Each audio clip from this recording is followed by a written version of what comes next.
अस्सलाम वालेकुम एवरीवन। आज की वीडियो में हम बात करेंगे एक इंपॉर्टेंट टॉपिक पर और वो है गैस का मसला। कि अक्सर लोगों को गैस का मसला हो जाता है जिसकी वजह से उनका पेट भी फूल जाते हैं, उनके डकारे भी बहुत आने लगती है, उनकी हवा ज़्यादा निकलने लगती है। और आम बात यह कि उनका लोगों के साथ बैठना मुश्किल हो जाता है और शर्मिंदगी की वजह से दूसरों के साथ बैठ नहीं सकते।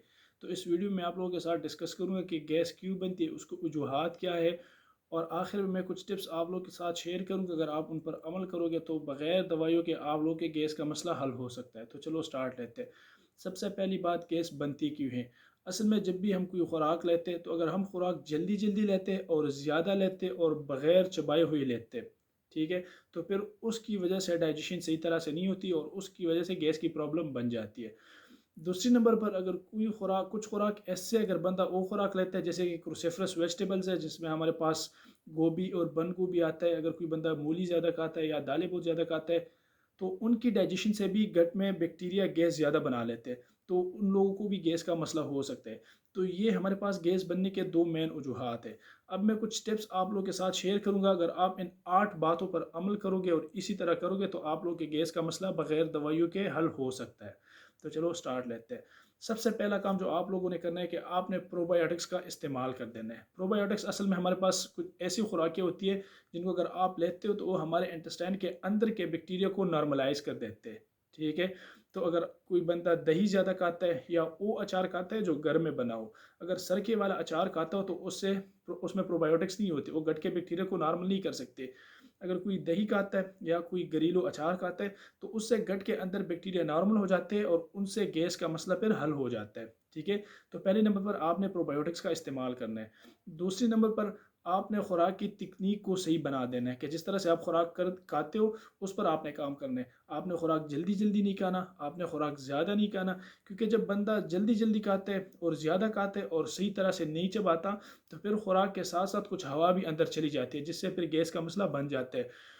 एक और बात ये कि जब भी हम कोई खुराक खाते हैं और हम खुराक शुरू कर लेते हैं तो 20-30 मिनट के बाद हमारे ब्रेन के अंदर एक हिस्सा होता है जिसको हम सेटाइटी सेंटर कहते हैं, तो वो स्टिमुलेट हो जाता है और बंदे को फुल हो जाने का एहसास हो जाता है कि अब मेरा पेट भर गया है। तो अगर बंदा जल्दी जल्दी खाता है तो 20-30 मिनट में वो बहुत ज़्यादा खाना खा लेगा, तो उसकी डाइजेशन सही तरह से नहीं होगी और उसको गैस का ज़्यादा मसला होगा। लिहाजा आपने अपने खाने की तकनीक पर काम करना है और आपने आराम आराम से खाना है, कम खाना खाना है और उसको सही तरह से चबा चबा के खाना है, ठीक है। तीसरे नंबर पर आपने कुछ फूड्स ऐसे हैं जो गैस बनने के बायस बनते हैं, तो आपने उन खुराकों को नहीं खाना। जिस तरह के क्रूसीफरस वेजिटेबल्स होते हैं जिनमें हमारे पास गोभी और बंद गोभी वगैरह आते हैं, आपने उनको नहीं खाना, आपने मूली नहीं खानी, आपने दालें नहीं खानी, ठीक है, क्योंकि इनसे गट के अंदर गैस बन जाती है। तो अगर आप इनको छोड़ दोगे तो भी आपके गैस का मसला कम हो सकता है। चौथे नंबर पर आपने कार्बोनेटेड ड्रिंक्स को नहीं पीना। जिस तरह से लोग पेप्सी वगैरह पीते हैं तो उनमें हमारे पास असल में शुगर होती है, उनमें पानी होता है और उनमें गैस होती है। तो जब बंदा वो पी लेता है तो मैदे के अंदर उससे गैस रिलीज़ हो जाती है और बंदा डखारे करके वो गैस बाहर निकाल देता है तो उसको लगता है कि मेरे अंदर वाली गैस बाहर निकल गई।